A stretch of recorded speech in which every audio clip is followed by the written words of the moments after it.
See? Comes to work, no limo, no chauffeur, no big deal. Coming to work like any other American citizen, you know what I mean? Just coming in, driving on the lot. Johnny Carson loved power, precision, and privacy. But what most fans never knew is that the king of late-night flat-out refused to drive Ferraris. And the reason had nothing to do with money. He could afford any car on earth. Rolls-Royces, Lamborghinis, Aston Martins, they were all within reach. But while Hollywood stars raced around Mulholland Drive in Italian supercars, Carson quietly turned his back on them. According to former NBC staffers, it wasn't a question of taste or snobbery. It was something much deeper, a reflection of who Johnny Carson really was when the cameras weren't rolling. This is the story of the man who entertained America for 3 decades, and the car he would never drive. By the mid-1970s, Johnny Carson was America's most powerful entertainer. The Tonight Show. Johnny Carson was the beating heart of late-night television, a cultural mirror that reflected the dreams and anxieties of a generation. And when the lights dimmed and the applause faded, Carson found solace in the quiet hum of an engine. He wasn't just a collector, he was a craftsman. According to a longtime studio security guard, Carson would sometimes slip into NBC's parking lot at midnight, sit in his Corvette, and just listen to the sound of the engine idling. That's when he looked happiest, the guard recalled. For Carson, cars weren't trophies. They were therapy. But even among the world's most exquisite machines, one brand never crossed his garage threshold. But one brand, a former producer once said, was off limits, and the reason went deeper than pride. In Hollywood, Ferrari was the ultimate status symbol. It wasn't just a car, it was a declaration. Speed, fame, and reckless beauty welded together in red paint. Steve McQueen had one. Sammy Davis Jr. had 3. Even Frank Sinatra couldn't resist their siren call. To be seen in a Ferrari meant you'd made it. Yet Carson, whose paycheck dwarfed most of theirs, wanted nothing to do with them. I asked him about Ferraris once, an automotive journalist recalled in a 1975 Motor Trend piece. Now, you're like the king. You know what I mean? You are the king. Let's face it, you're the king. He smiled, shook his head, and said, "I like cars that don't demand applause." That line said everything about him. On television, Carson made millions laugh. Off-screen, he wanted silence. Where other stars roared through Beverly Hills, he cruised the Pacific Coast Highway in a quiet Mercedes SL, calm, composed, invisible. But Carson's distaste for Ferraris wasn't just aesthetic. It came from something far more personal. Johnny Carson's entire life was a balancing act between performance and privacy. On screen, he was warmth personified. Charming, quick, effortlessly funny. Off-screen, he was reserved, meticulous, sometimes distant. According to Carson's longtime mechanic, he obsessed over every detail of his cars, from tire pressure to idle speed. He'd come into the garage wearing a suit, roll up his sleeves, and spend half an hour polishing the chrome himself, he said. He wanted to know every sound that came from that engine. Ferraris, by contrast, were temperamental, prone to overheating, unpredictable, stubborn to tune. And for a man like Carson, unpredictability was poison. Johnny used to call them beautiful headaches, the mechanic remembered. Too much ego, not enough engineering. But there was another reason he avoided Ferraris, one that struck far closer to home. In the early 1960s, just before his Tonight Show fame exploded, Carson had what friends described as a terrifying close call. Driving along Mulholland Drive in a borrowed sports car, not a Ferrari, but something just as fast, he lost control on a curve. The car spun, clipping the guardrail before skidding to a stop. He wasn't hurt, but he was shaken. According to a former Tonight Show producer, Carson talked about it years later. "I don't trust anything that tempts me to show off." That experience seemed to crystallize his feelings. He admired performance, but hated spectacle. Control wasn't just a preference, it was a philosophy. After that night, he stuck to cars that made him feel in command, not ones that begged to be shown off. To most of Hollywood, that sounded eccentric. But to Carson, it was self-preservation. In an industry obsessed with image, Carson's restraint was almost radical.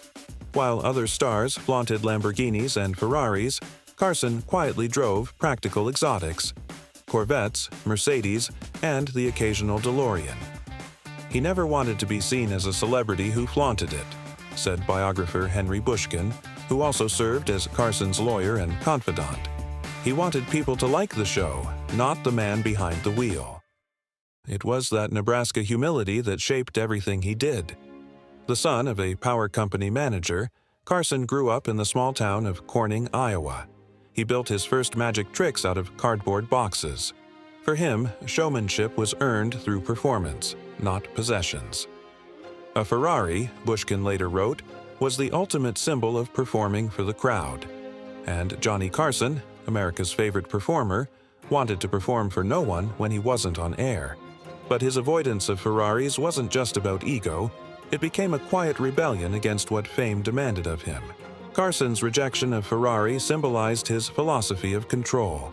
Every gear change, every steering correction mirrored how he navigated fame: smooth, deliberate, measured. Friends said he could be generous and kind, but he had strict boundaries. Johnny didn't do chaos, remembered one former Tonight Show band member. If you were late, if you broke his rhythm, you were out. He treated cars the same way. Ferraris, with their unpredictable temperament, represented everything he avoided in life: excess, ego, noise. Johnny preferred quiet power, a producer once said. He liked things that worked, not things that demanded attention. That preference shaped not only his garage but his entire career. And then, in 1983, something happened that proved his instincts right. In 1983, one of Carson's friends, a fellow television personality, bought a brand new Ferrari 308 GTS. It was the same model made famous by Magnum P.W.A.M.